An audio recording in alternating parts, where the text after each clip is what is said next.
예, 반갑습니다. 특조위원장님. 네. 지금 현재 배의 상태에 대해서 정밀하게 수중 촬영해놓은 영상이 있습니까? 저희가 해수로 또 받아서는 가지고 있습니다. 네. 그러면 그러니까 저희 자체가 그러진 않고 그 이유는 뭐죠? 예산이 전혀 배정이 안 돼 있기 때문에. 언제 촬영한 겁니까? 작년 그 해수부에서 저희한테 준 자료로 생각됩니다. 네.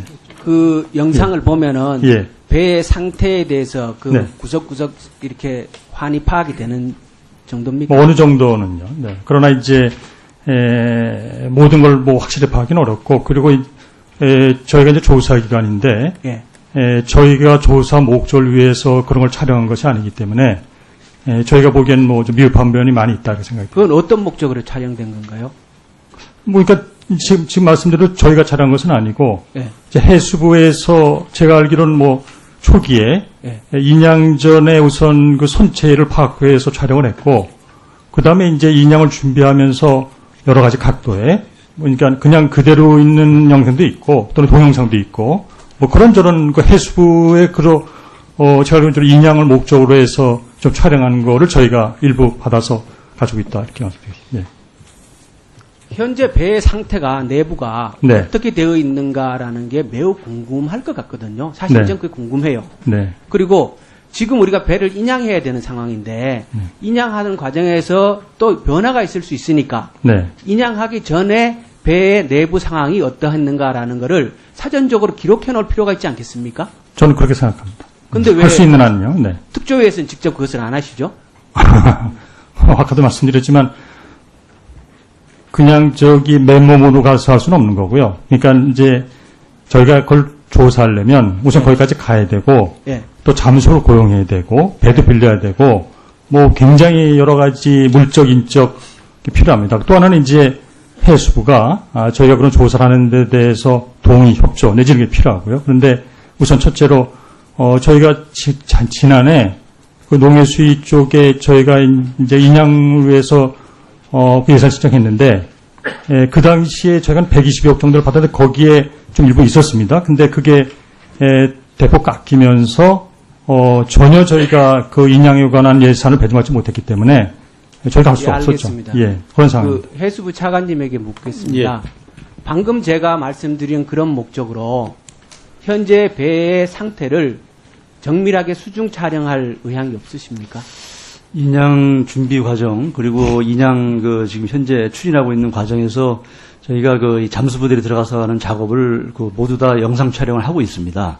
그래서 그 촬영에 대해서는 특조에다가 지속적으로 계속 제공을 했었고요. 그리고 특조위하고 잠수부가 다 들어가지 않더라도 지금 과학이 발달했기 때문에 로봇을 들여보내도 될 것이고 가능한지 모르겠지만 수중 드론 같은 걸 띄워도 가능하지 않겠습니까? 예, 여튼 그 가능한 방법을 저희가 이 초창기부터 해서 그 영상들을 같이 100% 공유를 지금 하고 있습니다. 그리고 지난번에 또 6월 달에 저희한테 이 상임위에서 말씀이 있으셔서 그 이후부터는 저희가 이 상황 일지도 일일 상황 보고를 계속 같이 공유하고 있다는 말씀을 드리겠습니다. 지난번에 선수들끼리 1차 시도한 이후로 예. 사실 어제 11일 날도 선수들끼리 하기로 예정되어 있다가 또 연기했지 않습니까? 그렇습니다.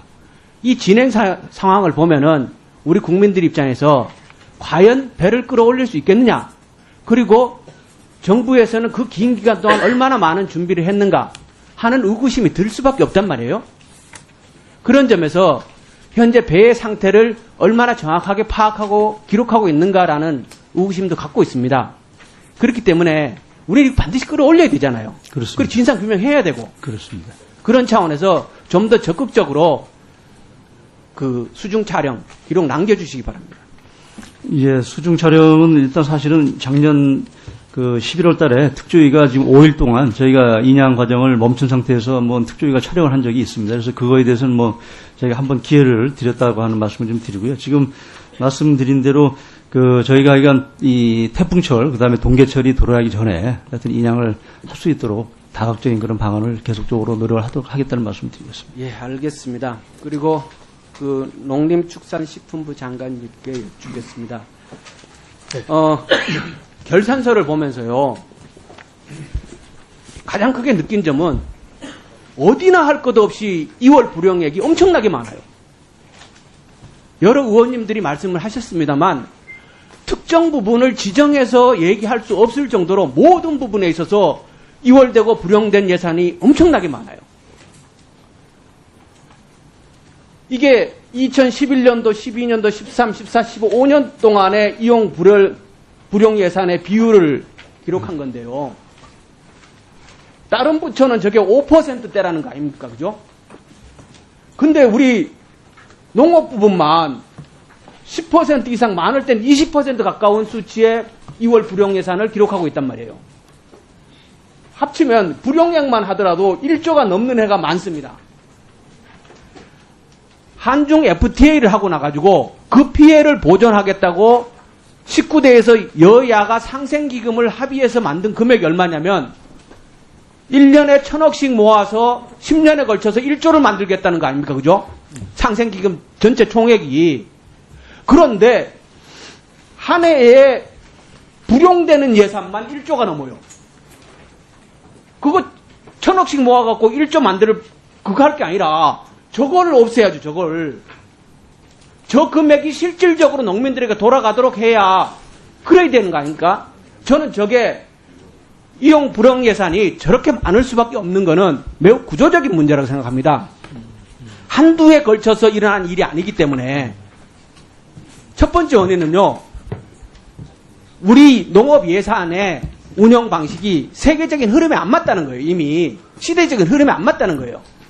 왜 선진 농업 국가에서 직접 지급되는 비율을 70%, 80%까지 끌고 가겠어요?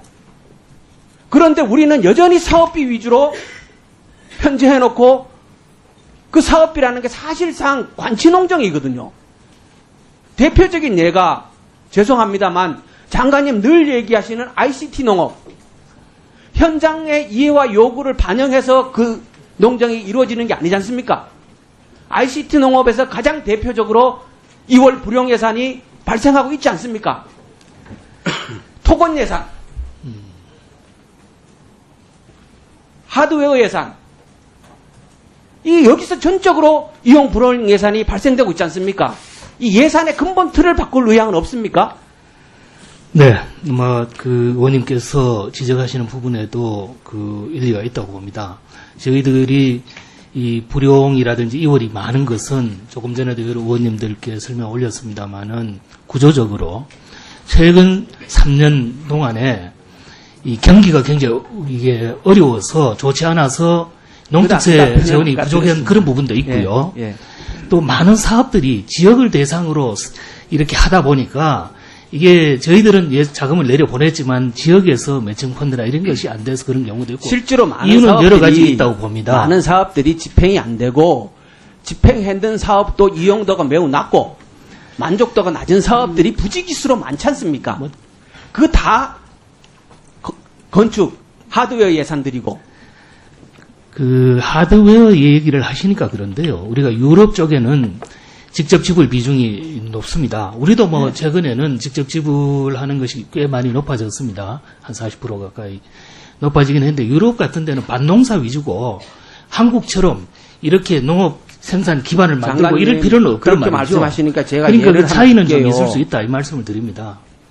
일반 농산어촌 개발 사업 2015년도에 이 항목 하나에 무려 2월 예산이 4천억이 발생했어요. 4천억이. 그런데 이 사업이요,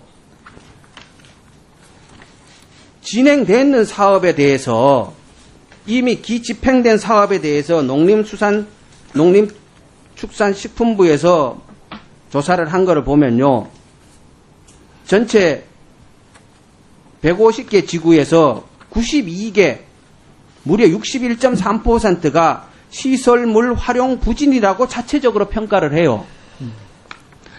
네, 의원님, 저희들도 그런 걸 점검을 하고 있는데요.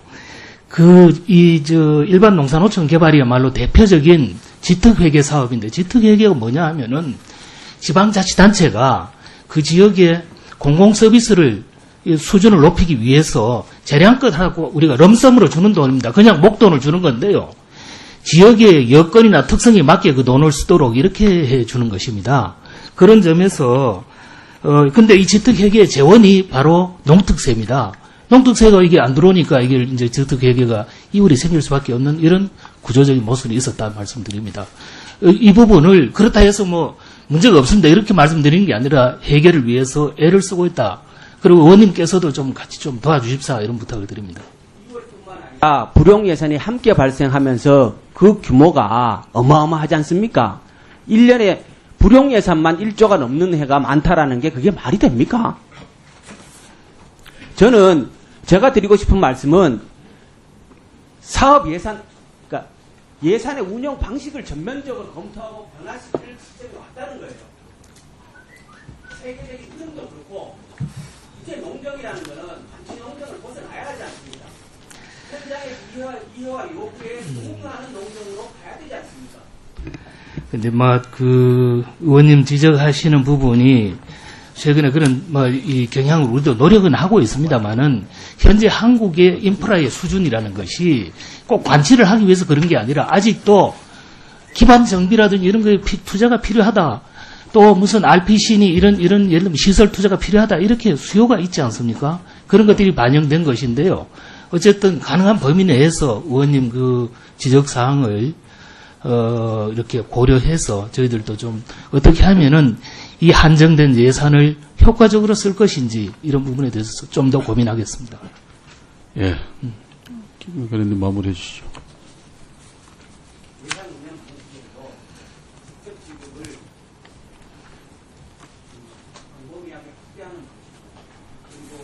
현재 그 직접 지급 그 직불제도 개선하는 방식으로 그 부분에 대한 연구가 집중되어야 한다고 봐요. 네. 그것이 되지 않으면 장관님이 좀 더 노력하신다고 해서 저 이용 불용 예산의 규모가 눈에 띄게 줄어들 것 같습니까? 전 그렇게 보지 않습니다. 글쎄, 한번 어디 범위까지 할 수 있는지 우리가 그러면 결국은 예산을 똑같이 나누어 가지고 있자, 놔두어 가지자 이렇게 해 가지고야 한국 농업의 경쟁력 강화라든지 미래 성장 산업화가 어떻게 가능하겠는가 생각해 보면은 결국 정도의 문제일 것 같습니다. 저희들이 좀 더 고민을 하도록 하겠습니다. 예. 예.